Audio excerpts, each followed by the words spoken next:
যেহেতু আজকে গণতন্ত্র নিয়ে বিষয়ে আলোচনা করব, এর জন্য আমরা এই বিষয় একটু পদক্ষেপ নেওয়ার চেষ্টা করব, বাকি আল্লাহ পাকের ইচ্ছা। গণতন্ত্র মানে গণতন্ত্র অর্থটা কি, এইটা যদি আমরা বুঝি তাহলে অনেক প্রশ্নের জবাব চলে আসবে। গণতন্ত্র ডেমোক্রেসি, ডেমোক্রাসি, ডেমো এটা একটা গ্রিক শব্দ। ডেমো মানে জনগণ, ক্রাসি মানে কর্তৃত্ব। থিউই ক্রাসি, থিউ মানে স্রষ্টা, ক্রাসি মানে কর্তৃত্ব। তাহলে ডেমোক্রাসির অর্থ কি দাঁড়ালো?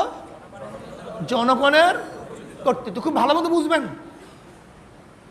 এতক্ষণ সক্রেটিস বলেন, প্লেটো বলেন, অ্যারিস্টটল বলেন, টমাস হোবাস বলেন, লক বলেন, রুশো বলেন, ভোল্টেয়ার বলেন, মন্টেস্কো বলেন, আমরা সবার উদ্ধৃতি দিয়েছি। যারা গণতন্ত্র এবং বর্তমান প্রশাসন যেভাবে চলতেছে প্রবক্তা, এর মধ্যে কেউ কি গণতন্ত্রের মধ্যে নির্বাচনকে নির্ধারণ করছিল? কি আমাদের দেশের মানুষগুলি মেধা বুঝবেন যে মেধা কোন জায়গায় গিয়ে বুঝছে, মেধা এদের কোন জায়গায় গিয়ে বুঝছে। আসলে আমি মনে করি বর্তমান ইসলাম ও রাজনীতি কমপক্ষে তাকে উসমানী সাহেব রহমতুল্লাহ দামাত বরকাতুমের এই বইটা প্রত্যেকটা মানুষের জন্য, মুসলমানদের জন্য আমি মনে করি বর্তমান যুগে আমার কথা অনুযায়ী ওয়াজিব, এটা পড়া উচিত। ইসলামও প্রত্যেকে পড়বা। আমি এইটার উপরে তোমাদেরকে জিজ্ঞাসা করব, আমি পরীক্ষা নেব। এইটা প্রত্যেকের পড়া উচিত। হাজারো প্রশ্নের জবাব, কমপক্ষে বুনিয়াদি জবাবগুলি চলে আসবে। বুনিয়াদি জবাব চলে আসবে। অথচ আমাদের মধ্যে সবচেয়ে বড় ত্রুটি হলো পড়াশোনা নেই। আমাদের সবচেয়ে বড় ত্রুটি, আমরা হুজুগে বাঙালি, যা বলছে আমার গুরু আমি ওই পথে বলছে গুরু চরমনাই খারাপ, ব্যাস চরমনাই খারাপ না ভালো এটা দেখার বিষয় না, চরমনাই খারাপ।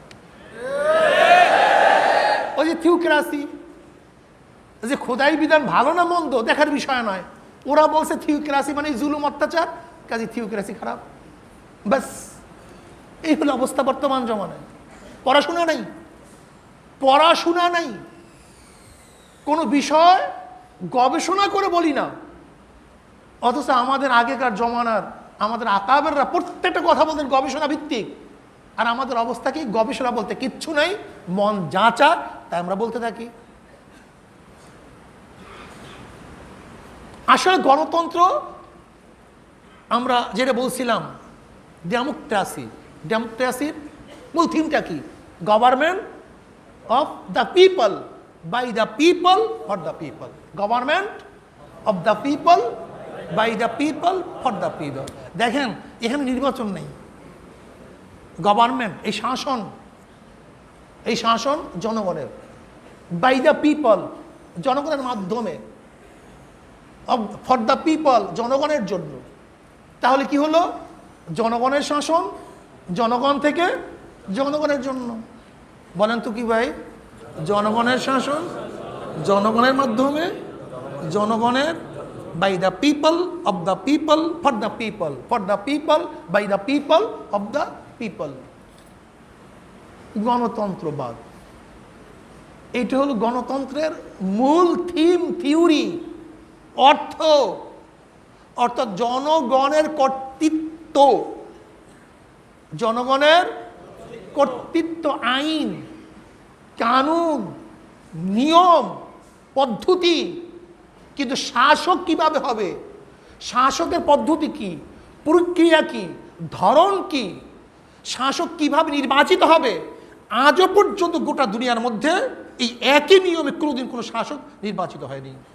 এইমাত্র আমি বললাম শাসক নির্বাচিত হওয়ার বিভিন্ন পদ্ধতি, বল প্রয়োগ পদ্ধতি, ধর্মভিত্তিক পদ্ধতি, তারপর আছে গণতন্ত্র পদ্ধতি, বংশীয় পদ্ধতি, আভিজাত পদ্ধতি।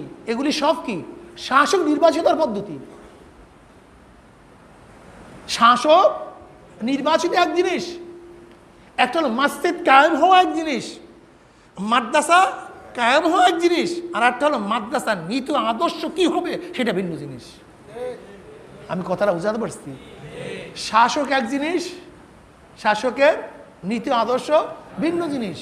এখানে শাসক দেখার বিষয় নয়, মূল দেখার বিষয় শাসক কোন নীতি ও আদর্শের ভিত্তিতে পরিচালিত হবে। আচ্ছা দেখেন, গোটা দুনিয়ার মধ্যে আমরা 4টা দেশকে মডেল হিসেবে, গণতন্ত্রের মডেল হিসেবে বলতে পারি। যেমন আমেরিকা, ইংল্যান্ড, ফরাসি বিপ্লবের পরে যে গণতন্ত্র গোটা দুনিয়ার মধ্যে ছড়িয়ে পড়ছে, ফ্রান্স, সুইজারল্যান্ড।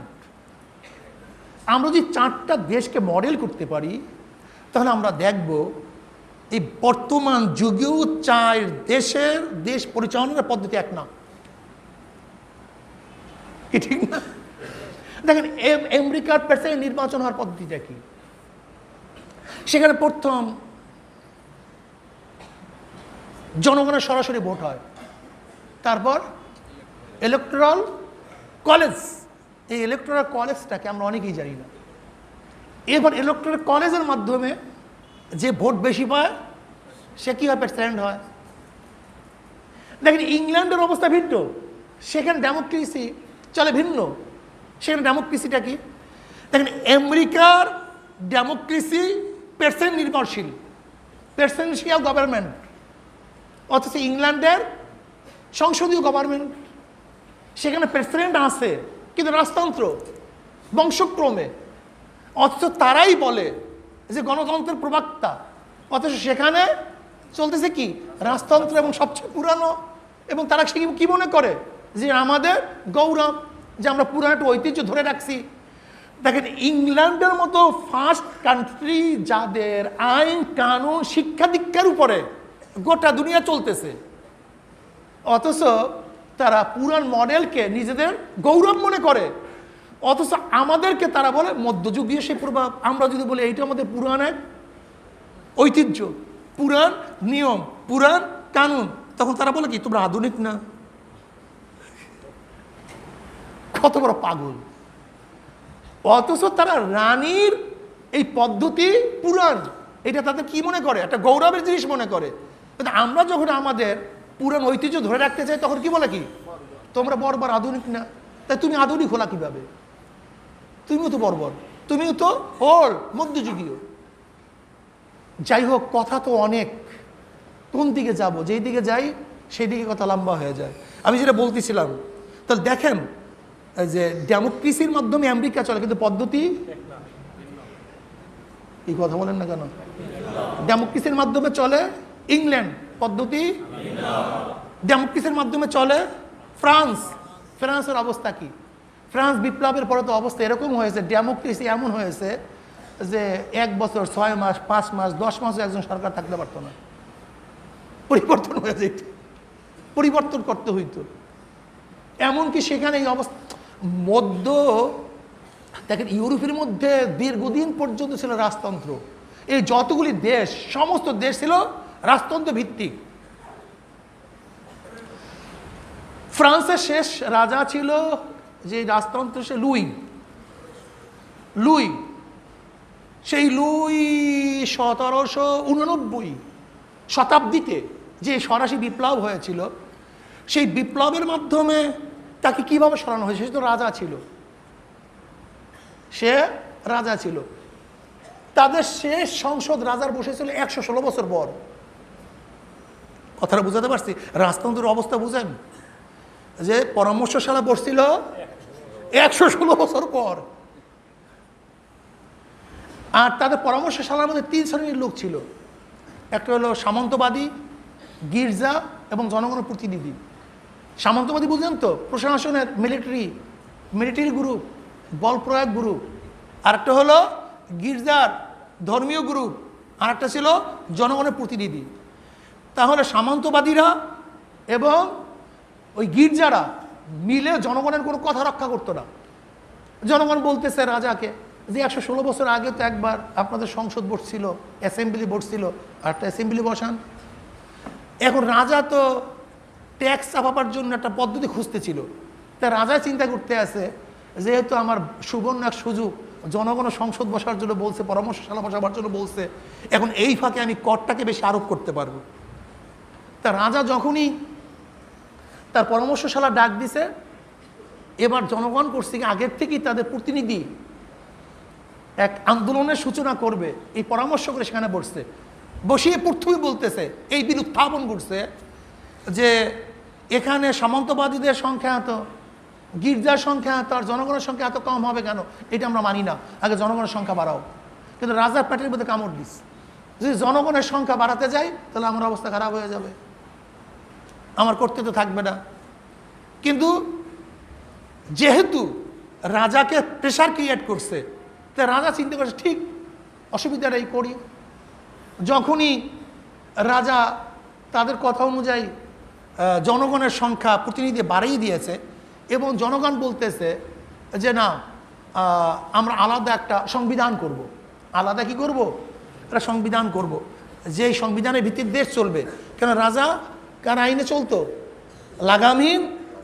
লাগামহীন রাজতন্ত্র এবং ওই যে গির্জাপুকদের কথা অনুযায়ী এবং সামন্তবাদী বল প্রয়োগ, ক্ষমতা প্রয়োগ যারা করতো তাদের কথা অনুযায়ী চলতো।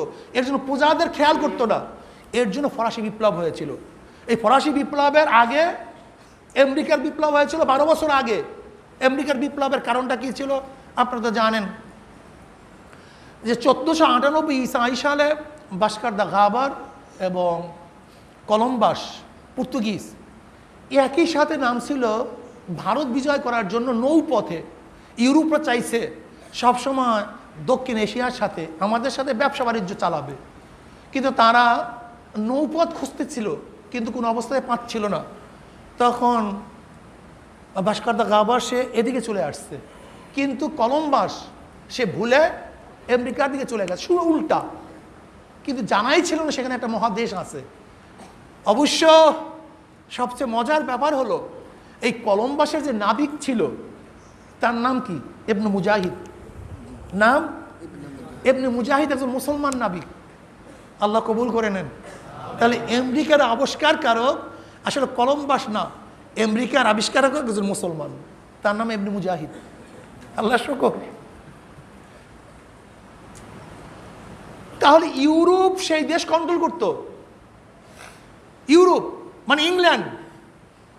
আপনারা কি জানেন কি না, কলম্বাস আমেরিকা আবিষ্কার করার পরে সেখানে লোক পরিচালনা করছে কারা? Europe, England. ইংল্যান্ডের শাসন সেখানে চলতো। তা ইংল্যান্ড তাদের থেকে বেশি বেশি কর আরোপ করতো, ট্যাক্স আদায় করত। তখন জর্জ ওয়াশিংটন সে বলছে না, আমরা কর দেব না, আমরা তোমাদের আন্ডারে থাকবো না, আমরা স্বাধীন হব। তখন জনগণ নিয়ে যে আন্দোলন করছিল, সংগ্রাম করছিল এবং বলছিল আমাদের যতগুলি স্টেট আছে সমস্ত স্টেট মিলিয়ে আমরা গণতন্ত্র স্থাপন করব। এর জন্যই জর্জ ওয়াশিংটনকে গণতন্ত্রের প্রবক্তা বলা হয়। এরপরেই আন্দোলন হয়েছিল ফরাসিতে, মানে ফ্রান্সে। যাই হোক, আমি যেটা বলতেছিলাম যে ফ্রান্সের গণতন্ত্র ভিন্ন, পদ্ধতি কি ভিন্ন, আমেরিকার ভিন্ন, ইংল্যান্ডের ভিন্ন। আবার দেখেন সুইজারল্যান্ড ছোট্ট একটা দেশ, এখানে লোকই বসবাস করে 50-60 লক্ষ। কত লক্ষ? 50-60 লক্ষ। কিন্তু তাদের প্রদেশ কিন্তু এই দেশের মধ্যে 22টা প্রদেশ। কিন্তু সুইজারল্যান্ডের প্রধানমন্ত্রীকে, মন্ত্রীকে একেও চিনিই না। 1 বছর 1.5 বছরের জন্য নিয়োগ দেওয়া হয়। তারা সাধারণত একবার যদি কেউ প্রধানমন্ত্রী বা মন্ত্রী হয়, দ্বিতীয়বার আর এই হাউস তাদের থাকে না। বুঝলেন? ক্ষমতার লোভ থাকে না, চলতে হয় সাধারণ মানুষের সাথে। মন্ত্রীদের সাথে কোনো গার্ড নেই, কোনো কি নাই, গার্ড নেই, রাস্তা বন্ধ নাই, প্রোটোকল নাই, কিচ্ছু নাই, সাধারণ একজন মানুষ। এটা সুইজারল্যান্ডের অবস্থা। সেখানে 3 জাতি বসবাস করে। তাহলে সুইজারল্যান্ড তারা গণতন্ত্র ভিত্তিক, তাদের সিস্টেম এক। আমাদের দেশে বলা হয় মন্ত্রী, আমেরিকায় তাদের কি বলা হয়? সেক্রেটারি। মন্ত্রী বলে না, কি বলে? অমুক মন্ত্রণালয়ের সেক্রেটারি। আমরা বলি মন্ত্রী। তাহলে দেখেন, আমি 4টা দেশের উদাহরণ দিয়েছি, সবই ডেমোক্রেসি, কিন্তু পদ্ধতি কি ভিন্ন। এখন আপনি কি বলবেন গণতন্ত্র এক না, ভিন্ন পদ্ধতিও আছে? আসলে মূল হলো গণতন্ত্রটা কি। একটা শাসক নির্বাচনের পদ্ধতি ভিন্ন, শাসক নির্বাচনের পদ্ধতি এই দেশগুলির মধ্যে কি এক না, কিন্তু পদ্ধতি কি, কোন নীতি ও আদর্শের মধ্যে চলবে, সেই নীতি ও আদর্শ হলো তাদের কি ডেমোক্রেসি, গণতন্ত্র। যদি নির্বাচনী গণতন্ত্র হয়, তা রাশিয়া কি গণতন্ত্র না সমাজতন্ত্র? কথা বলেন না কেন? গণতন্ত্র সমাজতন্ত্র এক না ভিন্ন?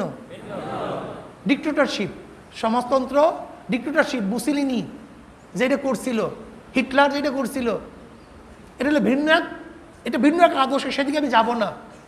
তাহলে দেখা গেল রাশিয়া সমাজতন্ত্র, যেটা ডেমোক্রেসি সম্পূর্ণ কি আসমান জমিন বিপরীত। তা রাশিয়া নির্বাচন হয় কেন? যদি নির্বাচনী গণতন্ত্র হয়, তা রাশিয়া তো গণতন্ত্র নির্বাচন হওয়ার কথা না কেন? নির্বাচন এক জিনিস, সমাজতন্ত্র ভিন্ন জিনিস।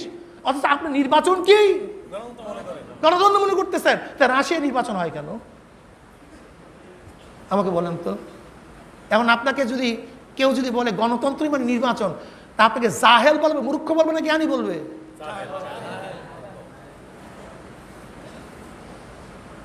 জাহেল আজহাল, জাহেল আজহালরা যা মনে চায় তাই করে, যা মনে চায় তাই মানুষের মধ্যে সাপ্লাই দিয়ে দেয়।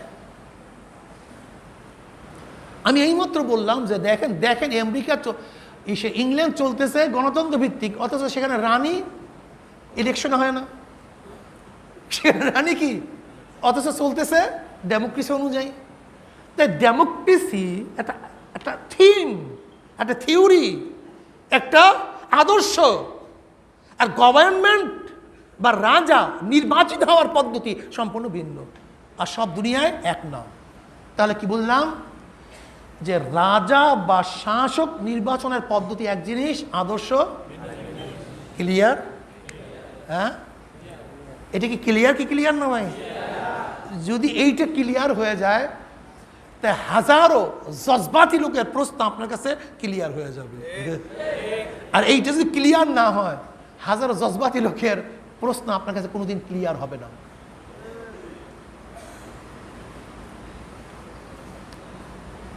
আল্লাহ একটু পানি খাও। যাই হোক,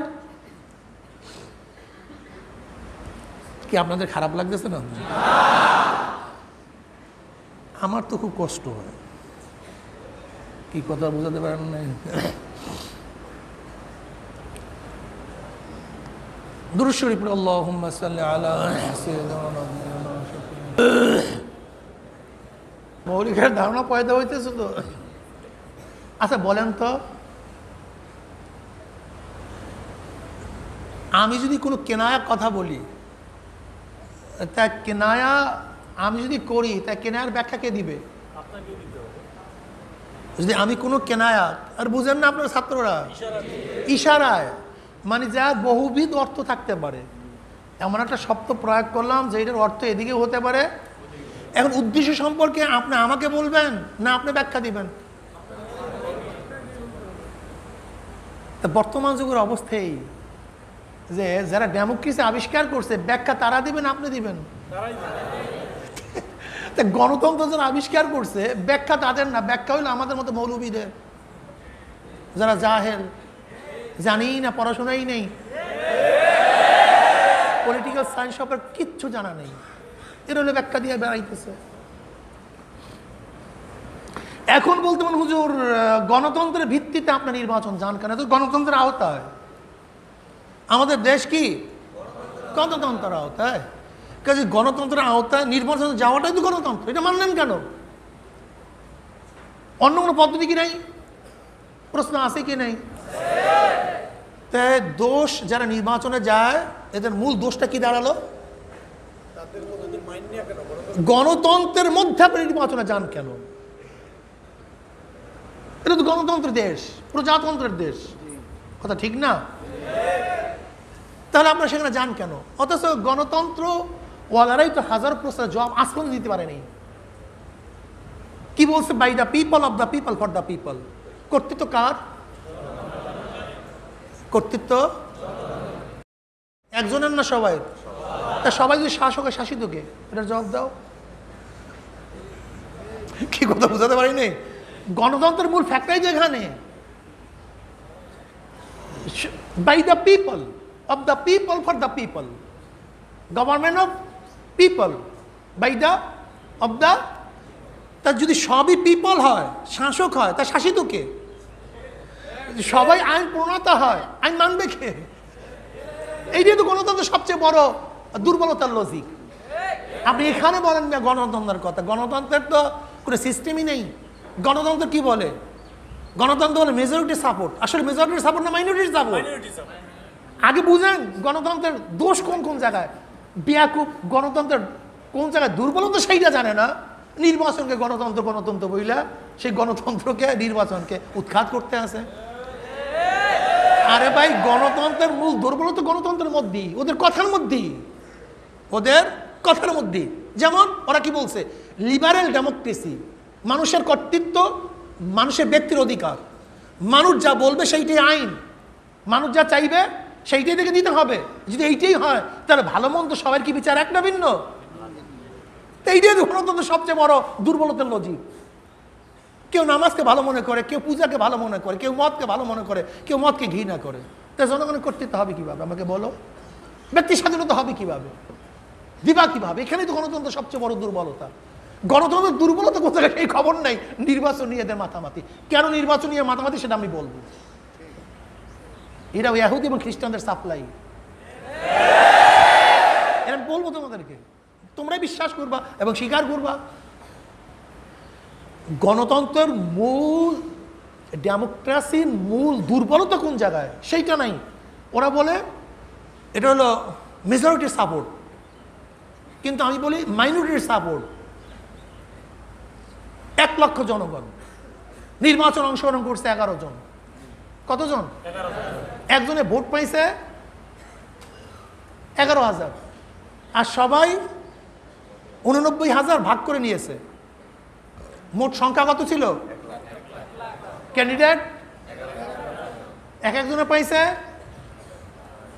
89,000 ভাগ, আর একজনে পাইছে। তা প্রতিনিধি কতজন? আর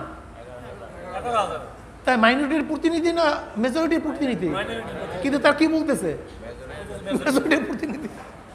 এইটাই তো গণতন্ত্রের সবচেয়ে বড় দুর্বলতা। বিয়া যে তোমরা যে বলছো যে majority and must be granted, তা মেজরিটি মাস্ট বি গ্রান্টেড হলো কিভাবে?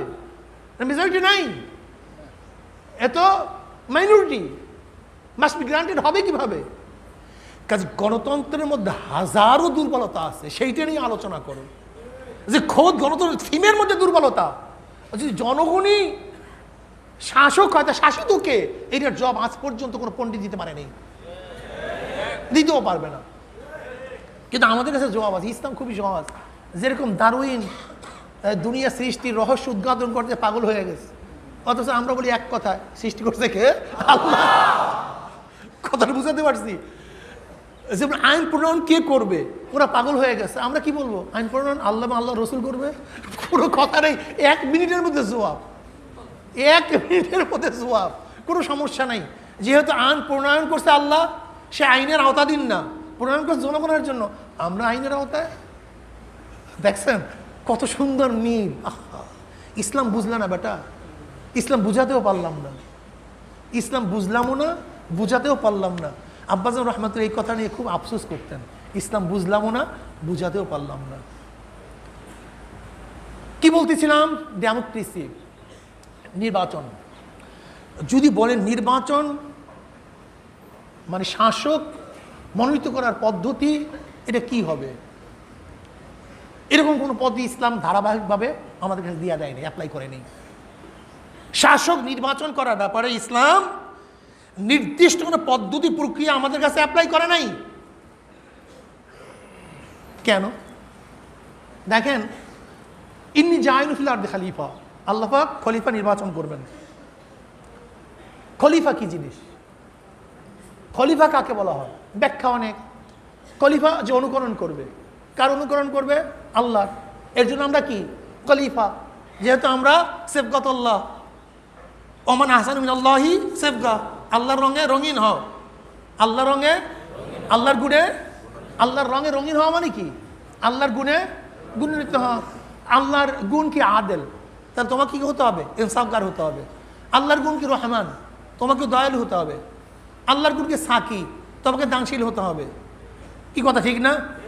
আল্লাহর গুণ কি গাফফার, তোমাকে আরেকজনকে মাফ করা শিখতে হবে। আল্লাহ পাকের গুণ রহিম, তোমাকে দয়া করতে হবে। আল্লাহ পাকের গুণ কি রাজ্জাক, তোমাকে আরেকজনকে খাওয়াতে হবে।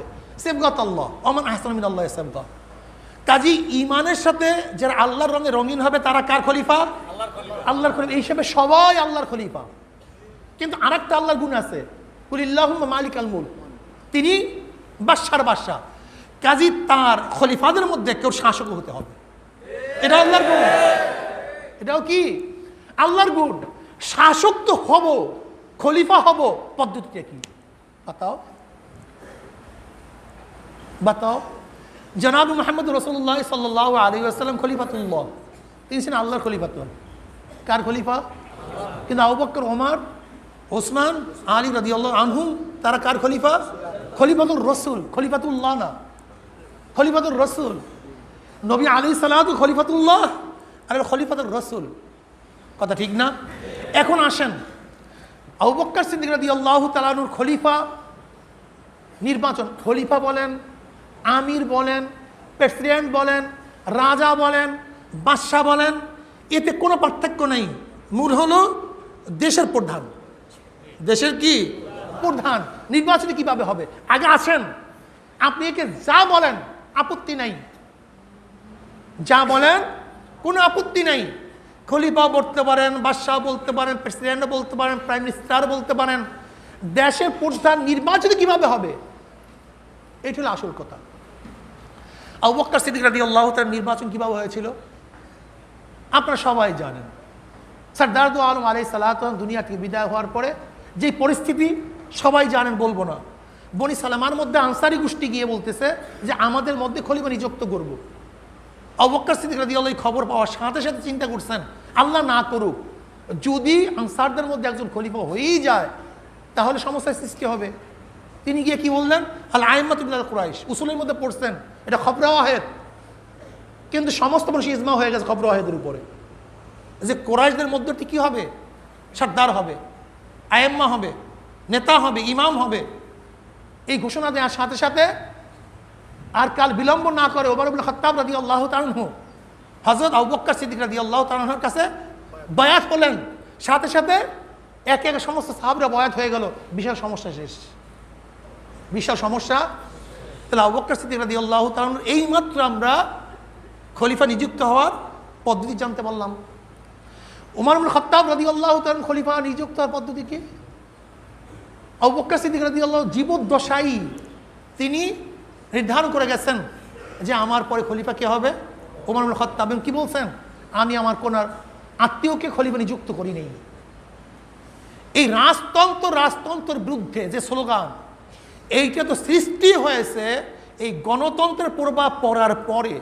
এর আগে গোটা দুনিয়ার মধ্যে ছিল রাজতন্ত্র। রাজতন্ত্র কোনো দোষের বিষয় নয়। যেমন আল্লাহ পাক রব্বুল আলামিন তালুতকে রাজা করে নির্বাচিত করেছেন। আল্লাহ পাক রব্বুল আলামিন গৌরবের সাথে বলেন, ইন্না জাআলনাকুম মুলুকান, বনি ইসরাইলের সমস্ত নিয়ামতকে স্মরণ করতে গিয়ে আল্লাহ পাক বলছেন, আমি তোমাদের মধ্যে রাজা সৃষ্টি করেছি। কথাটা বোঝাতে পারি নাই? রাজা খারাপ না, রাজতন্ত্র খারাপ না, মূল ব্যাপারটা হলো কোন আদর্শ এবং নীতির ভিত্তিতে রাজা দেশ পরিচালনা করবেন। তাহলে ওমর ইবনে খাত্তাব রাদিয়াল্লাহু তাআলা নির্বাচিত হয়েছেন কার কথা অনুযায়ী? আবু বকর সিদ্দিক রাদিয়াল্লাহু তাআলা অনুযায়ী। ওমর ইবনে খাত্তাব রাদিয়াল্লাহু যখন দুনিয়া থেকে বিদায় হয়ে যাবেন তখন তার কাছে প্রস্তাব দেওয়া হয়েছিল। খুব ভালো মতো বুঝবেন, এখানে গভীর একটা কথা আছে। যারা আজকে ক্ষমতা নিয়ে লাফালাফি করেন, নেতৃত্ব পেতে চান, তাদের ব্যাপারে ইনশাআল্লাহ স্বতন্ত্রভাবে আমি আর একদিন আলোচনা করব যে নেতৃত্ব কত বড় কঠিন এবং জটিল। আর আমরা সেইটার জন্য এখন পাগল হয়ে গেছি। ওমর ইবনে খাত্তাব রাদিয়াল্লাহু তাআলার কাছে প্রস্তাব দেওয়া হয়েছিল যে আপনার ছেলেকে আপনি ওমর ইবনে আব্দুল্লাহ ইবনে ওমরকে খলিফা নিযুক্ত করেন। বলে যেই কষ্টের বেরি আমার গলায় ছিল, এইটা আমি আমার বংশের কার মধ্যে পলাইয়া দেব? যেই বোঝা আমার মধ্যে ছিল সেই বোঝা আমার বংশের মধ্যে আমি পড়ায় দেবো, এইটা আমি করবো না। তারা দায়িত্বকে বোঝা মনে করতেন, গলার রশি মনে করতেন, আর আমরা এটাকে আনন্দ চিত্তের জিনিস মনে করতেছি। আল্লাহ আমাদের সবাইকে মাফ করে দেন। ওমর খাত্তাব রাদিয়াল্লাহু তাআলা আনহু নির্বাচন করলেন না, তিনি কি বললেন? 6 জনকে দায়িত্ব দিলেন। হযরত ওসমান গনি রাদিয়াল্লাহু তাআলা আনহুকে, হযরত আলী রাদিয়াল্লাহু তাআলা আনহুকে, হযরত আব্দুর রহমান আউফ রাদিয়াল্লাহু তাআলা আনহুকে, হযরত তালহা রাদিয়াল্লাহু তাআলা আনহুকে, হযরত জুবাইর রাদিয়াল্লাহু তাআলা আনহুকে, হযরত সাদ বিন আবি ওয়াক্কাস রাদিয়াল্লাহু তাআলা আনহুকে। এবং তিনি এই কথাও বলেছেন, সপ্তম আব্দুল্লাহ ইবনে ওমর সে মাজলিসে থাকবে, কিন্তু এজাজি মেহমান, তার ভোট অধিকার নেই। এখানে এই কথাও তিনি বলেছেন, খুব ভালো মতো বুঝবেন যে নির্বাচনের আকসারিয়াতের কোনো দলিল আছে কি নাই। যে তারা বলে আকসারিয়াতের কোনো দলিল নেই, মানে যদি বেশি হয় সেই অনুযায়ী ফয়সালা। অনেকে বলে শরিয়াতের এর কোনো দলিল নাই। কিন্তু হযরত ওমর ইবনে খাত্তাব রাদিয়াল্লাহু তাআলা আনহু যে হেদায়েত নামা দিয়েছিলেন, তার মধ্যে এই কথাও ছিল, এদের মধ্যে 6 জনের মধ্যে 4 জন যেদিকে থাকবে সেই দিকেই রায় হবে। আবার এই কথাও বলেছিলেন যে হ্যাঁ, যদি সমান সমান হয়, তার মধ্যে আব্দুর রহমান আউফ যেই দলে থাকবে, রায় সেদিকেই হবে। 2 হেদায়েত নামা, এক ছিল কি 4 জন যদি হয় তাহলে রায় সেই দিকে হবে, আর যদি সমান সমান হয় 3 জন 3 জন, কিন্তু আব্দুর রহমান আউফ রাদিয়াল্লাহু তাআলা যেই দলে থাকবে সেই দলেই থাকবে। অথচ খলিফা নিযুক্ত করা, জানিসেন ওলি আহাদ নিযুক্ত করা আমাদের কাছে খারাপ মনে হয়। অথচ ওমর হযরত আবু বকর সিদ্দিক রাদিয়াল্লাহু ওলিউল আহাদ জানিসে নিযুক্ত করছেন কি করেন নাই? ওমর ইবনে খাত্তাব রাদিয়াল্লাহু কি বললেন? আজকে যদি আবু উবাইদা ইবনে জাররাহ রাদিয়াল্লাহু বেঁচে থাকতো, আমি তাকেই খলিফা নিযুক্ত করতাম। আজকে যদি মুআয ইবনে জাবাল বেঁচে থাকতো, তাহলে আমি তাকেই খলিফা নিযুক্ত করতাম। যারা আজকে মুআবিয়া রাদিয়াল্লাহু তাআলার উপর অপবাদ দেন, জানিসেন কেন নিজে সৃষ্টি করেছেন, তাহলে আমি বলবো যে ওমর ইবনে খাত্তাবও তো আশা করছিলেন উবাইদা ইবনে জাররাহ যদি থাকতো তাহলে আমি তাকে নিযুক্ত করতাম, মুআয ইবনে জাবাল যদি থাকতো আমি তাকে নিযুক্ত করতাম। তো ওলিউল আহাদ নিযুক্ত করা এটা কোনো খারাপ জিনিস না, এটা কোনো খারাপ জিনিস না, এটা অবৈধ। এইটা এই রিপাবলিক এবং এই গণতন্ত্র প্রচার প্রসার হওয়ার পরে ঘৃণা সৃষ্টি হয়েছে, অথচ এর আগে ঘৃণার কোনো বস্তু ছিল না। এবার আসুন, যেই কথা বলতেছিলাম, এবার উভয় দলে সমান হয়ে গেছে, ফয়সালা দিতে পারছে না। এবার আব্দুর রহমান আউফ রাদিয়াল্লাহু তাআলা তিনি বলছেন, আমি খেলাফতের মসনাদের থেকে হাতকে গুটায় নিলাম, কিন্তু আমি কোন পক্ষে সেটাও বলবো না, আমি সমস্ত জায়গায় ঘোরাফেরা করব। এবার আব্দুর রহমান আউফ রাদিয়াল্লাহু তাআলা মদিনার অলিতে গলিতে সব জায়গায় সমর্থন নেওয়া শুরু করলেন, ভোট নেওয়া শুরু করলেন, ভোটিং পদ্ধতি, যে তোমরা কি ওসমান গনির পক্ষে না আলী রাদিয়াল্লাহু তাআলার পক্ষে, ভোট নেওয়া শুরু করলেন। এমনকি রওয়ায়াতের মধ্যে আসছে মহিলাদের কাছেও ভোট জিজ্ঞাসা করছেন, এমনকি মক্তবের বাচ্চাদের কাছেও প্রশ্ন করছে, তোমরা ওসমান রাদিয়াল্লাহু তাআলাকে নির্বাচিত করতে চাও না আলীউল মুর্তজা রাদিয়াল্লাহু নির্বাচিত করতে চাও? আব্দুর রহমান আউফ রাদিয়াল্লাহু তাআলা মদিনার অলিতে গলিতে ঘুরে ফিরে তারপর তিনি সিদ্ধান্ত দিয়েছেন যে খলিফা কে হবে? ওসমান রাদিয়াল্লাহু তাআলা। তা আবু বকর সিদ্দিক রাদিয়াল্লাহু খেলাফতের পদ্ধতি এক, ওমর ইবনে খাত্তাবের এক, ওসমান গনির এক। ওসমান গনি রাদিয়াল্লাহু যখন দুনিয়া থেকে বিদায় হয়ে গেলেন, একদল আসছে আলী রাদিয়াল্লাহু তাআলার কাছে বয়াত গ্রহণ করার জন্য, যে আপনি আমাদেরকে বয়াত নেন। তখন তিনি কি বললেন, না, আমি গোপনে কারোর থেকে বয়াত নেব না, যদি তোমরা চাওই আমার কাছে বয়াত হওয়ার জন্য তাহলে মসজিদে চলো। আব্দুল্লাহ ইবনে আব্বাস রাদিয়াল্লাহু বললেন, আমার কাছে এটা পছন্দ হয়েছিল না যে সেই মসজিদে যাক এবং বয়াত গ্রহণ করুক, এটা আমার কাছে পছন্দ হয়েছিল না। কেন? হট্টগোল হতে পারে, গ্যাঞ্জাম হতে পারে। কিন্তু সেখানে তিনি গেলেন, এরপরে তিনি সবার থেকে বয়াত নিলেন। তাহলে হযরত আলীউল মুর্তজা রাদিয়াল্লাহু তাআলা বয়াতের পদ্ধতি ছিল এক। তাহলে দেখেন 4 জন খলিফার খেলাফতের পদ্ধতি 4 রকম।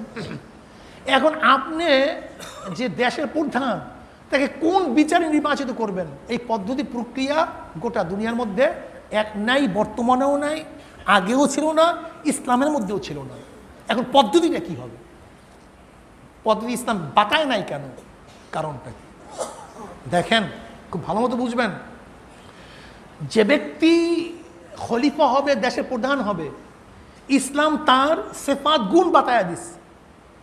আইয়াকুন আল ইমামু মুসলিমান, আইয়াকুন আল ইমামু আকিলান, আইয়াকুন আল ইমামু বালিগান, আইয়াকুন আল ইমামু মুস্তাহিদান ফিল উসুল আল ফুরুয়ে, আইয়াকুন আল ইমামু আদিলান, বিভিন্ন শারায়েত বাতায়া দিস। আইয়াকুন আল ইমামু কবিউল কলবিল হরব ওয়াস সিলাহে, যে ইমামের গুণ এইটা হবে, ইমামের গুণ এইটা হবে, নেতার গুণ এইটা হবে। কিন্তু নেতা নির্বাচন কিভাবে করবেন এইটা ইসলাম নির্ধারণ করলো না কেন? খুব মজার কথা, এইটাই ইসলাম। এর জন্য ইসলাম কোনোদিন বন্ধ হবে না, ইসলাম কোনোদিন থেমে থাকবে না।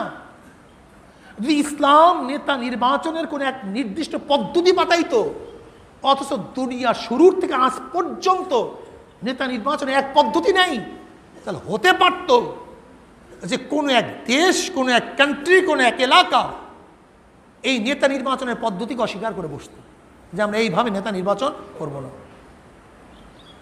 অত ইসলাম কি শুধু মদিনা মক্কার জন্য, শুধু বাংলাদেশ ইউরোপের জন্য? ইসলাম গোটা আলমের জন্য। এই যে ইসলাম নেতা নির্বাচনের পদ্ধতি একরকমের রাখে নাই।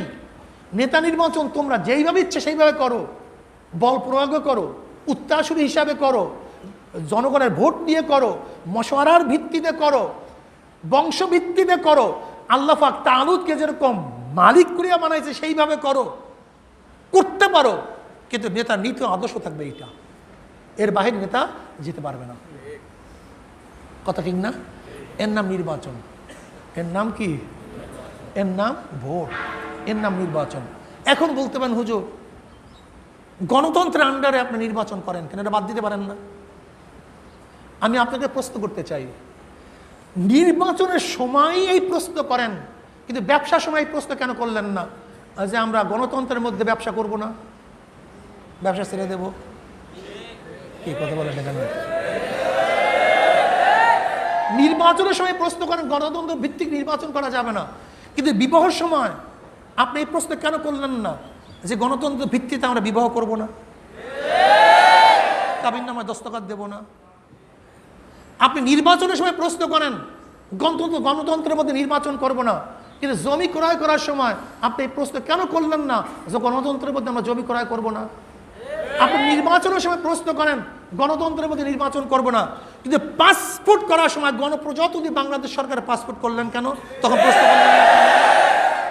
আপনি নির্বাচনের সময় প্রশ্ন করেন গণতন্ত্রের মধ্যে নির্বাচন করব না, কিন্তু যখন আপনি কাট করছেন, ভোটার হয়েছেন, তখন আপনি গণতন্ত্রের মধ্যে ভোটার হলেন কেন?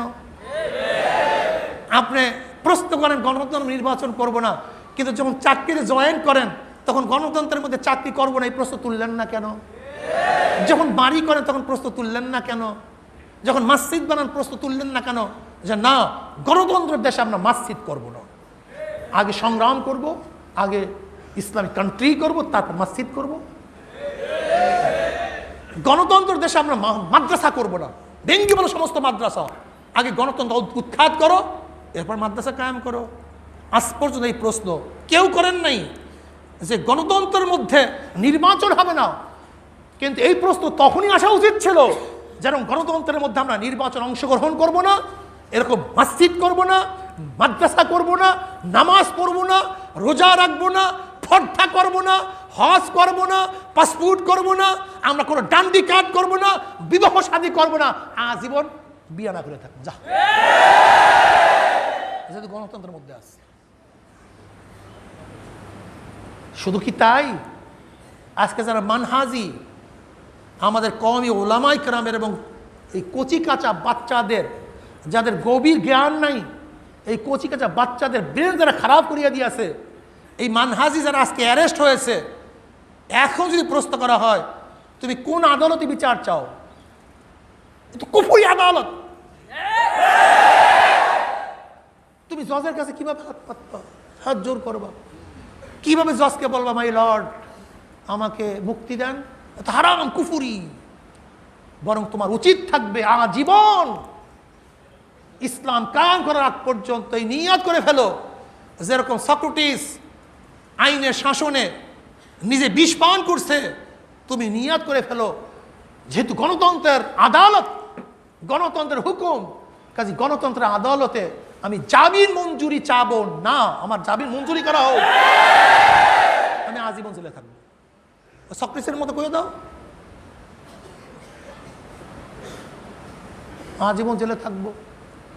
যে আইনের জন্য এত চেষ্টা সাধনা করতেছি, সেই কুফুরি আইনের কাছে গিয়ে হাত জোর করবো আর জামিন মঞ্জুরের জন্য আবেদন করবো, আমাকে জামিন দাও, কাঠগড়ায় দাঁড়াবো, আমাকে বিচার করো না।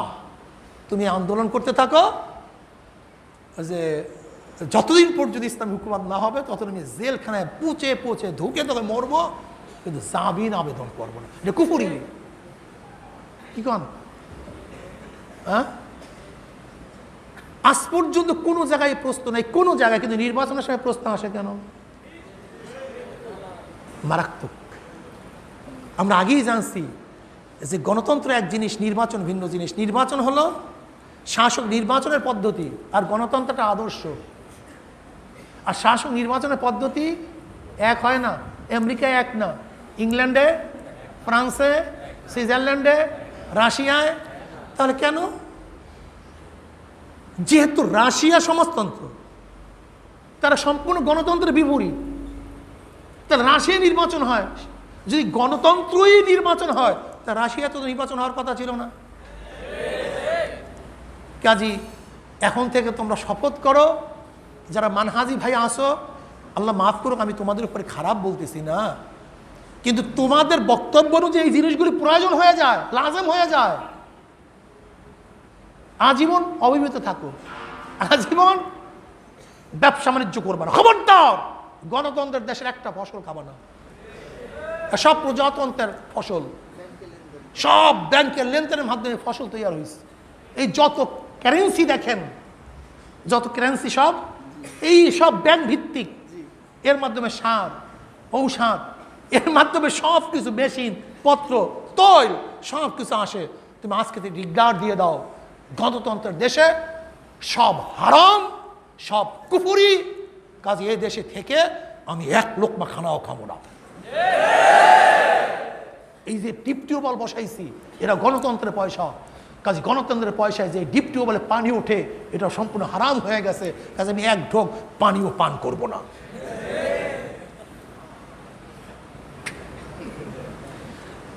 কি অবস্থা বুঝেন? হ্যাঁ, কোন জায়গায় গণতন্ত্রের ধোঁয়া নাই। নির্বাচনের সময় কারণটা কি? বুঝলাম এই বুদ্ধি, এই কৌশল তোমার না, এইটা হলো এই বাবাদের, রাম বাবাদের। কারণটা কি? দেখেন, গোটা দুনিয়ার ভৌগোলিক অবস্থান এক না, মানুষের মেজাজ এক না, পদ্ধতি এক না। আফগানিস্তানের মানুষের মেজাজ আর তোমার আমার মানুষের মেজাজ কি এক? তুমি তো কষ্ট স্বীকারই করতে পারো না। এখন তুমি আব্বাস আর গাবগাছের সাথে মিলাই ফেলাইছো। হ্যাঁ, এখন তুমি শেখ সাদি আর ছাগলের সাথে মিলাই ফেলাইছো। তোমার চরিত্র আমি জানি না, তোমাকে আমি চিনি না, আমি আমাকে চিনি না। হ্যাঁ, ভৌগোলিক অবস্থান সম্পর্কে তোমাকে জানা থাকতে হবে, ভৌগোলিক অবস্থা সম্পর্কে তোমাকে জানা থাকতে হবে। সশস্ত্র বিপ্লবের জন্য কি প্রয়োজন এটা তোমাকে জানতে হবে, এটা বুঝতে হবে। কোন কোন দেশে সশস্ত্র বিপ্লব হয়েছে, কোন কোন দেশে সশস্ত্র বিপ্লব হয় নাই, কেন হয় নাই। এ দেশে সশস্ত্র বিপ্লব করার জন্য শুধু ইসলামিস্টরা চেষ্টা করে নাই, সর্বহারা চেষ্টা করছে, বামপন্থীরা চেষ্টা করছে, কমিউনিস্টরা চেষ্টা করছে, পারে নাই। কেন কেন পারে নাই? একটা হলো সশস্ত্র বিপ্লব অস্বীকার করা, আর মাহওয়াল পদ্ধতি না থাকার কারণে না করা, দুইটি এক জিনিসটা ভিন্ন জিনিস। একটা নামাজকে অস্বীকার করা, আসলে অক্ত না আসার কারণে নামাজ না পড়া, এক জিনিসটা ভিন্ন জিনিস। একটা মাসালা বলবো, খুব ভালো মতো বুঝো, বোঝার চেষ্টা করো। আচ্ছা বলেন তো, শাহবি রহমতুল্লাহ আলাইহির নিকটে জহুর রক্ত আর আমাদের নিকটে জহুর রক্ত এক না ভিন্ন? আমাদের নিকট মিসলাইন, শাফি রহমাতুল মেসাল, এক মেসাল। তা দেখেন, আমাদের নিকটে আসর রক্ত বাকি থাকার সময় শাফি রহমাতুল্লাহের কাছে জহুর রক্ত শেষ। তার জহুর রক্ত কি? আমাদের কাছে জহুর রক্ত বাকি থাকার সময়কালীন আসর রক্ত হযরত শাফি রহমাতুল্লাহ জহুর রক্ত কি শেষ। কথা ঠিক না? আচ্ছা, যদি শাফি রহমাতুল্লাহের কাছে এক মেসাল পর্যন্ত রক্ত থাকে, তাহলে তাকে নামাজ কি 2 মেসাল পর্যন্ত পড়বে না 1 মেসালে পড়বে? এখন যে ব্যক্তি 1 মেসালে পড়তেছে আর যে 2 মেসালে যার কাছে 2 মেসাল, সে যদি না পড়ে, তাহলে 1 মেসালা কি গালি দিবে যে ভাই তুই পড়স না কেন? কথা বলেন না কেন? হ্যাঁ, তার যার রক্ত হয়েছে তার উপরে ফরজ, যার রক্ত হয় নাই, যার রক্ত হয়েছে তার রক্ত অনুযায়ী আদায় করা কি? যার রক্ত হয় নাই বা রক্ত আছে, তার রক্তের মধ্যে আদায় করা কি? ফরজ। এখন কি বলেন, যদি আমি 2 মেসালের মধ্যে নামাজ আদায় করি, তা আমার নামাজ হবে কি হবে না?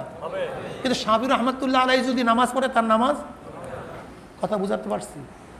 তাহলে মাসালার তাহকিকটা কি? একজনের কাছে এই মুহূর্তে ফরজ আদায় করতে হবে, নাহলে ফরজ ছুটে যাবে। আরেকজনের কাছে এই মুহূর্তে আদায় করার দরকার নেই, পরে আদায় করলে হবে। এখন যার কাছে এই মুহূর্তে আদায় করতে হবে, তার উপরে কি হয়ে গেছে? আদায় করা। কিন্তু যার উপরে এই মুহূর্তে আদায় করা ফরজ হয় নাই, তার কাছে এই মুহূর্তে আদায় করা ফরজ না। এখন যার কাছে এই মুহূর্তে আদায় করা ফরজ না, আর যার উপরে ফরজ, যার উপরে ফরজ, সে কি বলবো? তুই কাফের, তুই মুশরিক, তুই বেনমাজি, তুই জাহান্নামী, তুই গোমরা। এটা কি বলা ঠিক হবে? বরং কি বলবেন ভাই, তার তাহকিক অনুযায়ী ফরজ, সে পড়ছে, এর তাহকিক অনুযায়ী ফরজ হয় না, সে বলে নাই। কি মাসালা সবাই একমত না ভিন্ন মত? ভাই কি কথা বুঝাইতে পারিনি? একমত না ভিন্ন মত? ধরে নেন একজনের হজ, আমি আরো সহজ করে দিই। একজনের তাহকিক অনুযায়ী যে মালটাল আছে, সে বলছে আমার হজ ফরজ। আরেকজনের তাহকিক অনুযায়ী যে মালটাল আছে, বলছে আমার হজ ফরজ না। এখন যার তাহকিক অনুযায়ী ফরজ, সে কি করবে? কিন্তু যার তাহকিক অনুযায়ী ফরজ না, এখন যার তাহকিক অনুযায়ী ফরজ না আর যার তাহকিক অনুযায়ী ফরজ, তাই ফরজওয়ালা বলবে যে তুই হজ তরক করছ, তুই জাহান্নামে যাবি। কথাটা বুঝাতে পারছি? যেমন উজু, আমাদের কাছে যদি রক্ত গড়াইয়া পড়ে, উজু শেষ। শাফি রহমাতুল্লাহর কাছে রক্ত গড়াইয়া পড়লে উজু ফৌত হবে না। এখন আমার যখন রক্ত গড়াইয়া পড়ছে, আমি তো উজু করছি, কিন্তু শাফি রহমাতুল্লাহের একজন ব্যক্তি দেখছি যে রক্ত গড়াইয়া পড়ছে, এখন আমি বলবো তোর নামাজ হবে না, তুই নামাজ দৌড়ায় এনে। সে তো শাফি মাসলাক, আমরা কি ফতোয়া দেবো? ভাই তুই ঠিক আছো, তুই ঠিক আছ, তোর কাছে উজু ঠিক আছে, কিন্তু আমার কাছে উজু ভাইয়া গেছে, এর জন্য আমার ফরজ হয়েছে, কিন্তু তোর উপরে ফরজ নেই। কেন? উজু ভাঙ্গে নাই। তাই তাহকিক অনুযায়ী এক একজনের উপরে এক এক মাসালা প্রতিষ্ঠিত হয় কি হয় না? এবার আমি মানহাজি থেকে বলবো, যদি তোমাদের তাহকিক অনুযায়ী এই মুহূর্তে অস্ত্র নিয়ে ঝাঁপাইয়া পড়া ফরজ হয়, তাহলে ফতুয়া দাও কেন? নামিয়া যাও, তোমার ফরজ। ফতুয়া দাও কেন? নামিয়া যাও। আর যদি ফরজিয়াতের ক্ষেত্রেও তাহকিক আছে, যেমন নামাজ ফরজ, রক্ত ফরজ। রক্ত কি ফরজ কি ফরজ না? রক্ত আসার আগে কি নামাজ ফরজ হয়? তাহলে যেহেতু ফরজিয়াতের ক্ষেত্রেও মত ভিন্নতা আছে, কিন্তু আমার উপর রক্ত আসে নাই, এর জন্য আমি আদায় করি নাই, আমি মুশরিক না, আমি অপেক্ষায় আছি, যখন রক্ত আসবে আমি আদায় করব। কিন্তু তোমার উপর রক্ত চলে আসছে, তুমি ফতুয়া দিও না, তুমি নেমে পড়ো।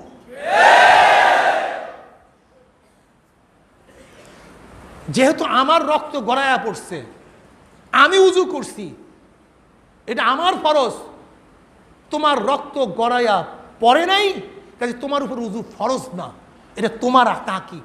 কাজে তোমার উজু আমার উপরে আর আমার উজু তোমার উপরে চাপাই দাও কেন? তোমার নামাজ আমার উপরে, আমার নামাজ তোমার উপর চাপাইয়া দাও কেন? তোমার রক্ত আমার উপরে, আমার রক্ত তোমার উপর চাপাইয়া দাও কেন? তোমার হজের ফরজিয়াত আমার উপরে, আমার হজের ফরজিয়াত তোমার উপরে চাপাইয়া দাও কেন? ইদ্দাকের জায়েজ কি জায়েজ না? মালিক রহমতুল্লাহ সাথে আমাদের বিশাল ইখতিলাফ। কাজে তোমার ফরজিয়া, তোমার হারাম আমার উপরে, আমার হারাম তোমার উপরে চাপাইয়া দাও কেন? তোমার তাহকিক অনুযায়ী তোমার উপরে সশস্ত্র বিপ্লব কি হয়ে গেছে। কাজে তুমি ফতুয়া দিলে মনে করবো তুমি ধান্দাবাজ ইহুদি এবং খ্রিস্টানদের দালাল। তুমি ফতুয়া দিও না, ফতুয়া শেষ হয়ে গেছে, তোমার ফতুয়া তাহকিক হয়ে গেছে, তুমি নেমে পড়ো। আর আমার তাহকিক এখন পর্যন্ত এই মাহওয়ালে এইটা হয় নাই, এই পদ্ধতি এখন পর্যন্ত আবিষ্কার হয় নাই। আমি অস্বীকার করি না, মুনকের না, আমি ওয়াক্তের অপেক্ষায় আছি। মুনকের এক জিনিস, মসজিদ ভিন্ন জিনিস, ওয়াক্ত না আসার কারণে আদায় না করা ভিন্ন জিনিস, আর ওয়াক্ত আসার কারণে আদায় করা ভিন্ন জিনিস। যেহেতু তোমার তাহকিক ওয়াক্ত হয়ে গেছে, তুমি নেমে পড়ো, আর আমার তাহকিক হয় নাই, এই জন্য আমি অপেক্ষায় আছি। আমাকে মুশরিক বলতেছো কেন? কাফের বলতেছো কেন? ফতুয়া দিচ্ছ কেন? এটা তো আমার তাহকিক, আমাদের ওলামায়ে কেরামের তাহকিক, জমহুরিয়াতের তাহকিক। তাহলে দেখা গেল আসলে তুমি ওয়াক্ত হওয়ার পরে না নামিয়ে যদি ফতুয়া দাও, আসলে তোমার মতলব খারাপ, তোমার এই ব্যাপারটা ধান্দাবাজি। তুমি শুধু ফেসবুকে আর বসিয়া বসিয়া ফতুয়া দাও, এই ফতুয়াবাজ, তুমি বসিয়া ফতুয়া দেবা কেন? তোমার ওয়াক্ত ফরজ হয়ে গেছে, তুমি নামাজে দাঁড়ায় যাবে, এইটা আমরা দেখতে চাই। আমরা এইটা দেখতে চাই তুমি নামাজে দাঁড়ায় গেছো, আমরা এইটা দেখতে তুমি রোজা শুরু করছো। যেরকম যারা মনে করে মাতলা একটা, মাতালে একটা, তারা রোজা শুরু করবে, এইটা আমরা চাই। কিন্তু আমরা মাতালার মধ্যে ভিন্নতা করি কি করি না? মাতালে একটা না ভিন্ন, বুঝেন না? চন্দ্র, চাঁদ ওঠা, চাঁদ ওঠা। কেউ বলে গোটা দুনিয়ার মাতলা কয়টা? একটা। গোটা দুনিয়ার মধ্যে এক জায়গায় চাঁদ উঠলি সবার জন্য রোজা কি ফরজ। আমরা বলি না, যদি আমরা না দেখি আমাদের কি ফরজ না। ফতুয়া মারতেছো কেন? তোমার কাছে মাতলা একটা, তুমি রোজা শুরু করে দাও। আমার কাছে মাতলা ভিন্নতা, আমারও ফতুয়া মারতেছো কেন? আমি তো রোজা রাখবো কালকে বেটা, আমি তো রোজাকে অস্বীকার করি নাই, আমি তো রোজা অস্বীকার করি নাই। আমি কি বলছি? ওয়াক্ত আসে নাই, সময় আসে নাই, রোজার মাস আসে নাই। তোমার কাছে মাতলা একটা, তুমি ঈদ করে ফেলো, আমি রোজা রাখছি। ঈদের দিনে রোজা রাখা কি? কথা বলেন না কেন? ঈদের দিনে রোজা রাখা, যে ব্যক্তি মাতলা একটা মনে করে যদি তার তাহকিক ঠিক হয়, তাহলে তার উপরে রোজা ভাঙ্গা কি ওয়াজিব, ফরজ। তুমি রোজা ভেঙে ফেলো। একই দিনে একজনের রোজা ভাঙতেছি, রোজা রাখতেছি, কিন্তু তুমি তোমার ফতুয়া আমার উপর চাপাইয়া দাও কেন? আমার উপর তো সাবেত হয় না রোজা, তোমার উপর সাবেত হয়ে গেছে রোজা ভাঙ্গা। তুমি ঈদ করো, আমি রোজাদার, কাজে তুমি এই কথা বলতেছো কেন? ঈদের দিনে রোজা রাখছো, তুমি ঘুপুরি করতেছো। আর হালাল মনে করলে তো কাফের হবে। হারামকে হালাল মনে করলে, যদি কেউ ঈদের দিনে রোজা রাখলে হারাম হয়, কিন্তু যে কেউ মনে করে বৈধ, তাহলে কুফুর হয়। কোন হালালকে হারাম, হারামকে হালাল মনে করলে কি হয়? যদি মনে করে তা কুফুর হয়। কথা ঠিক না? জায়েজ মনে করলে কুফুর হয়। তা তোমার ফতুয়া আমার উপর চাপাইও না, বরং তোমার ফতুয়া অনুযায়ী তুমি আমল করো। গোটা দুনিয়ার মধ্যে বিপ্লব এবং সংগ্রামের পদ্ধতি পরীক্ষা নবীর জমানায় এক ছিল না, সাহাবীদের জমানায় এক ছিল না। গোটা দুনিয়ার মধ্যে বিপ্লব, আন্দোলন, সংগ্রামের পদ্ধতি প্রক্রিয়া এক না। এই জন্য আল্লাহ কি বলছে? ওয়াইদুল্লাহম মাস্তাতাতুম মিন কুওয়া, ওয়াইদুল্লাহম মাস্তাতাতুম মিন কুওয়া, তোমাদের সাধ্য অনুযায়ী প্রস্তুতি গ্রহণ করো। কি প্রস্তুতি গ্রহণ করবো? অমিন রিবাতিল খাইর, শুধু ঘোড়া, ঘোড়া দিয়ে কি করবা? তুরহিবুনা আদুওয়াল্লাহি আদুওয়াকুম। এখন ঘোড়া পড়লে কি সন্ত্রস্ত হবে, ভীতি হবে কাফেরদের মধ্যে? ওয়াইদুল্লাহ মাস্তাতাতুম মিন কুওয়া, কি অর্থটা কি বলো? অমিন রিবাতিল খাইর আল্লাহ কেন উদাহরণ দিছে বলো তো? তাহকিক নেই, গবেষণা নেই। ওই জমানায় ঘোড়া ছিল সবচেয়ে যুদ্ধের সবচেয়ে উত্তম বাহন, শ্রেষ্ঠ বাহন। ওয়াইদুল্লাহ মাস্তাতাতুম মিন কুওয়া। এর জন্য যে জমানায় যেই পদ্ধতি, যেই প্রক্রিয়া গবেষকরা বলবে মাহওয়ালের জন্য, এলাকার জন্য, অবস্থার কারণে, কালের জন্য, যে এই জমানায় এই কাল, এই পদ্ধতি, এই প্রক্রিয়ায় আমাদেরকে আন্দোলন সংগ্রাম করতে হবে, তাহলে সেই প্রক্রিয়া, সেই জমানায় সেইটা করাই হলো জেহাদের অংশ। নয়তো গাজওয়ায় খন্দক বলি কেন? গাজওয়ায় খন্দকে কি যুদ্ধ হয়েছিল নাকি? খন্দক শব্দের অর্থ কি? খন্দক খনন করা, পরীক্ষা খনন করা। খুব ভালো মতো বুঝবেন। বলতে পারেন হুজুর নির্বাচনের পদ্ধতি তো এটা পাশ্চাত্যদের। আমি এই মতো আব্দুর রহমান আউফ রাদিয়াল্লাহু তাআলা নির্বাচনের পদ্ধতি বাতাই দিচ্ছি। নির্বাচনের পদ্ধতি এক হয় না। যেমন এই তোমরা এই পক্ষে আছো, হাত তুললেন, যেরকম বর্তমানে সংসদে চলতে আছে, হার পক্ষে এত, না পক্ষে না, এটা নির্বাচন, নির্বাচনের পদ্ধতি। আপনারা কার পক্ষে আছেন, এতজন হাত তুলছেন, এটা একটা পদ্ধতি। কাগজে লেখা দেন আপনি কার নাম লিখবেন, এটা একটা পদ্ধতি। এই মার্কায় সিল দেন কার পক্ষে আছেন, এটা একটা পদ্ধতি। নির্বাচনের পদ্ধতি প্রক্রিয়া এক না, ভিন্ন। কাজে তুমি যদি মনে করো এটা পাশ্চাত্য থেকে আবিষ্কার হওয়ার কারণেই এটা হারাম হয়, তাহলে আমি বলবো যে হিন্দুস্তান যেটা ইয়াহুদি, খ্রিস্টান এবং মুশরিকরা যে তলোয়ার বানাইছে, সেই তলোয়ারের মাধ্যমে যুদ্ধ করা হারাম হবে। যদি কোনো জিনিস আবিষ্কার করার কারণে সেইটা ব্যবহার করা হারাম হয়, তাহলে প্লেন বানাইছে ইহুদি, খ্রিস্টান এবং নাস্তিকরা, সেইটা চড়াও হারাম হবে। আণবিক বোমা দিয়ে যুদ্ধ করাও হারাম হবে। তাহলে খন্দক খনন করে না, আউযুবিল্লাহ, এটাও জায়েজ হবে না। কেন খন্দক খনন করছে? কেন? সালমান ফার্সি রাদিয়াল্লাহু মশওয়ারার ক্ষেত্রে হযরত সালমান ফার্সি রাদিয়াল্লাহু তাআলা আনহু মশওয়ারা দিছিল যে পারস্য দেশে শত্রুদের থেকে বাঁচার জন্য এই একটা পদ্ধতি। আর পারস্যের মাজুসি অগ্নিপূজক, তো অগ্নিপূজকদের পদ্ধতি গ্রহণ করিয়া নবী আলাইহিস সালাতু ওয়াস সালাম যদি খন্দক করেন, আর যদি বললেন লা আয়েশা ইল্লা আয়েশাল আখিরা আল্লাহুম্মা ফিল আনসার ওয়াল মুহাজিরা নাহনুল্লাযী বায়া মুহাম্মাদান আলাল জিহাদে মা বাকিনা আবাদা, এই বয়াত করতেছিলেন। যে আমি যেটা বলতেছিলাম, তাহলে দেখা গেল যে পদ্ধতি প্রক্রিয়া এক না। নির্বাচন একটা ক্ষমতা, বা কে ক্ষমতায় থাকবে সেটা পদ্ধতি। তাহলে জনাবে মুহাম্মদ রাসূলুল্লাহ সাল্লাল্লাহু আলাইহি ওয়াসাল্লামের ফতে মক্কার পদ্ধতি এক রকমের ছিল, খন্দকের যুদ্ধ এক রকমের ছিল, তারপরে আপনার কোরাইজার যুদ্ধের পদ্ধতি এক রকমের ছিল, তারপর ইয়াহুদিদের ওই কিল্লা দখল করার পদ্ধতি এক ধরনের ছিল। বিভিন্ন ধরনের পদ্ধতি হতেই পারে। এক কথা হলো যেই পদ্ধতি এবং প্রক্রিয়ায় বিজয় হওয়া যায় শত্রুদের মোকাবেলায়, সেই পদ্ধতি প্রক্রিয়া কি? ইসলামে কি বলছেন? জিহাদ বলছেন। যে নবী আলাইহিস সালাতু ওয়াস সালাম হরফকে একটা কি বলছেন? কৌশল। যুদ্ধ কি? একটা কৌশল। যুদ্ধ একটা কি ভাই? কৌশল। যুদ্ধ একটা কৌশল। অর্থাৎ যেই পদ্ধতি প্রক্রিয়ায় শত্রুর মোকাবেলায় বিজয় অর্জন করা যায় তাকে যুদ্ধ বলা হয়। তাকে কি বলা হয়? আমি আগেই বলছি, নেতা নির্বাচন হয় আদর্শ পরিচালনার জন্য, নীতি পরিচালনার জন্য। এবার আসুন যেমন কাস্তে, কুরাল একটা আদর্শ, সেই আদর্শ কি? সমাজতন্ত্রবাদ। ধান একটা আদর্শ, সেটা কি? জাতীয়তাবাদ। নৌকা একটা আদর্শ, সেটা কি? সেকুলারিজম, ধর্মনিরপেক্ষতাবাদ। হাত পাখা একটা আদর্শ, যেটা কি? ইসলামবাদ। খুব ভালো মতো বুঝবেন, বুঝার চেষ্টা করবেন। এগুলি সব আদর্শ। নেতা নির্বাচন এক জিনিস, আদর্শ নীতি নাকি এক জিনিস? নেতা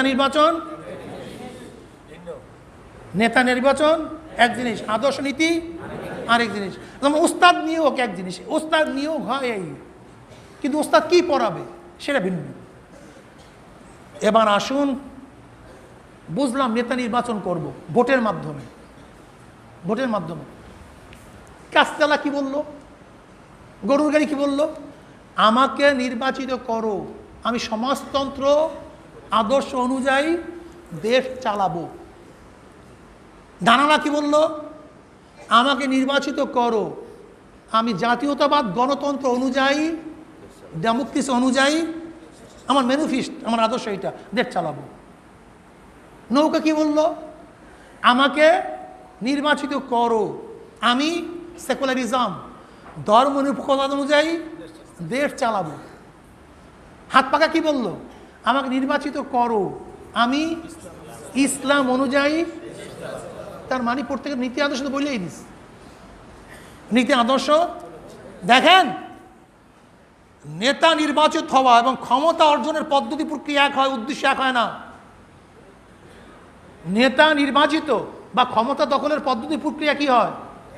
এক হয়, কিন্তু আদর্শ এবং নীতি এক হয় না। যেরকম বদরের ময়দানে আবু জেহেল ঘরে ছিল না ময়দানে ছিল? আমার নবী ঘরে ছিল না ময়দানে ছিল? আবু জেহেল লড়াই করছে কি করে নাই? আমার নবী করছে কি করে নাই? আবু জেহেলের কাছে তলোয়ার ছিল কি ছিল না? আমার নবীর কাছে তলোয়ার ছিল কি ছিল না? তাদের মধ্যে ক্ষয়ক্ষতি হয়েছে কি হয় নাই? ইসলামের মধ্যে ক্ষয়ক্ষতি হয়েছে কি হয় নাই? আবু জেহেলের গ্রুপ মারা যায় গেছে কি যায় নাই? নবীর গ্রুপ মারা গেছে কি যায় নাই? তাদের মধ্যে বন্দী হয় কি হয় নাই? সব এক, সব বাহ্যিক দৃষ্টি এক, সব এক, কোনো পার্থক্য নেই। যুদ্ধ সব এক, সব এক, হুবাহু এক। কিন্তু একটাকে আপনি জিহাদ বললেন, জান্নাতে যাওয়ার কারণ বললেন, আর একটাকে জাহান্নামে যাওয়ার কারণ বললেন কেন? প্রশ্নের জবাব দেন।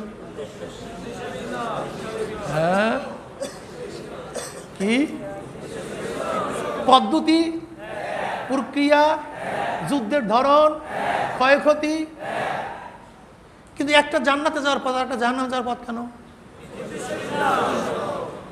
নবী আলাইহিস সালাতু ওয়াস সালাম উদ্দেশ্য হলো আল্লাহর জমিনে আল্লাহর হুকুমত কায়েম করা, আর ওই আবু জাহেলের উদ্দেশ্য হলো আল্লাহর জমিনে মানব রচিত আইন পাস করা। আল্লাহ নবীর উদ্দেশ্য ভিন্ন হওয়ার কারণে এটা জান্নাতের পথ, আবু জাহেলের উদ্দেশ্য ভিন্ন হওয়ার কারণে এটা জাহান্নামের পথ। নৌকা, ধানের শীষ, নাঙ্গল, কাস্তে, কুড়াল, তাদের উদ্দেশ্য হলো দুনিয়ার মধ্যে ডেমোক্রেসি, সোশ্যালিজম, ক্যাপিটালিজম, কমিউনিজম কায়েম করা। এর জন্য এটা গুনার পথ। আর হাত পাকার উদ্দেশ্য আল্লাহর জমিনে আল্লাহর হুকুম, ইসলাম হুকুম কায়েম করা। এই জন্য এটা নেকের পথ।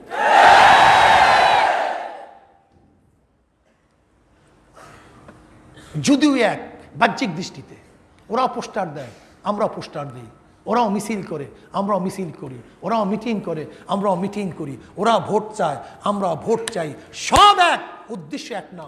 এই জন্য আমাদেরটা হবে ইসলামের পথে যুদ্ধ, আর ওদেরটা হবে দুনিয়ার পথে যুদ্ধ। আর দুনিয়ার জন্য যারা লড়ে তারা হলো জাহান্নামী, আর ইসলামের পথে যারা লড়ে তারা হলো জান্নাতি। এবার বলুন, যদি ইসলামের জন্য লড়ে থাকেন তাহলে ইসলাম দিছে কে? আল্লাহ, আল্লাহ রসুল।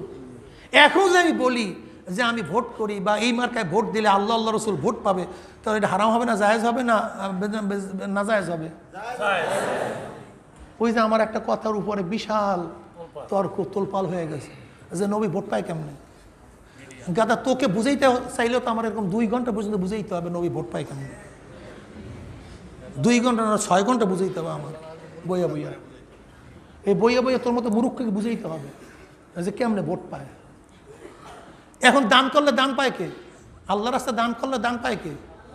আল্লাহ পাইলে কেমনে?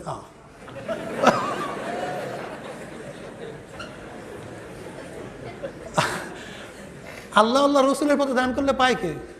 আল্লাহ, আল্লাহ রসুল। তারা কোথায় জানি হতাম না, পাইলো কেমন? হ্যাঁ, মানে নিয়ত ভিন্ন জিনিস, উদ্দেশ্য ভিন্ন জিনিস। আমি লড়তেছি কেন? এখানে আসছেন কেন? সময় ব্যয় করতেছেন কেন? এই সময় কেন? জিহাদের অর্থ কি? বাজারুল মাজলুম ফি কিতাল কুফার মুবাশারাতান আও মুআনাতান ফিল মাল আও বির রায় আও বিকাসরাত সাওদা গায়রা যালিক ওয়া গায়রা যালিক ওয়া গায়রা যালিক। এর কোনো শেষ নাই, কোনো সীমা নাই, কোনো সংখ্যা নাই, কোনো ধরন নাই। কিয়ামত পর্যন্ত জানি না কত পদ্ধতিতে ক্ষমতায় যাওয়ার পদ্ধতি দুনিয়াতে আসে, জানা নেই। হতে পারে, হতে পারে। আচ্ছা বলেন তো, আপনি আমার একটা যন্ত্র আবিষ্কার করছেন, শত্রু পাঠিকে করে একটা ডাক মারছেন, সব বেহুশ হয়ে পড়ে গেছে, আপনি ক্ষমতা দখল করলেন, এটা যুদ্ধ হবে কি হবে না? এটা জেহাদ হবে কি হবে না? ওই লড়াই তো হয়নি, কেতাল তো হয়নি, তো যুদ্ধ বললেন কেন? আপনি একটা কৌশল করলেন, এমন একটা পদ্ধতি করলেন, শত্রুর পক্ষে পৈরা দৌ, কেতাল পেতাল কিচ্ছু না, আপনি শহর দল করে এনেছেন, এটা যুদ্ধ হবে কি হবে না? ওই কেতাল তো নেই, আপস মে লড় না। আল কেতালু মোফালা মোশারাকাত, দূর তরফ থেকে হতে হবে। ওই এখন তো যুদ্ধই হয় নাই, তার জেহাদ বললেন কেন? পাগল কথা। আল্লাহ নবীকে চিনছো? এই জন্য আল্লাহ নবী আলাইহিস সালাতু ওয়াস সালাম কোনো জায়গায় জেহাদ, সারিয়া, গজওয়া, বাস হার্ব, বিভিন্ন শব্দ ব্যবহার করছেন। এর জন্য মনে রাখতে হবে সমস্ত কেতালই জেহাদ, কিন্তু সমস্ত জেহাদ কেতাল না। বলেন তো কি? সমস্ত জেহাদি। আর যারা শুধু আমরা এই কথা বলছি না জেহাদের মধ্যে কেতাল নাই, ভুল বুঝতেছেন কেন? এটা অস্বীকার করা, মনকের হওয়া, মনকের কুফুরি। জিহাদ কেতালকে কেউ যদি অস্বীকার করে, অপছন্দ করে, এর সে বড় কাট্টা কাফের দুনিয়াতে আছে? বলেন তো, এটা কাট্টা কাফের, বড় কাফের, এটা ভিন্ন জিনিস। আর রক্ত না আসার কারণে ওই রূপ ধারণ না করা ভিন্ন জিনিস। আর আল্লাহ পাকের শুকর, আমরা যখন রাস্তায় আসি, মোকাবেলা একদিন আমাদের সাথেই হবে ইনশাআল্লাহ।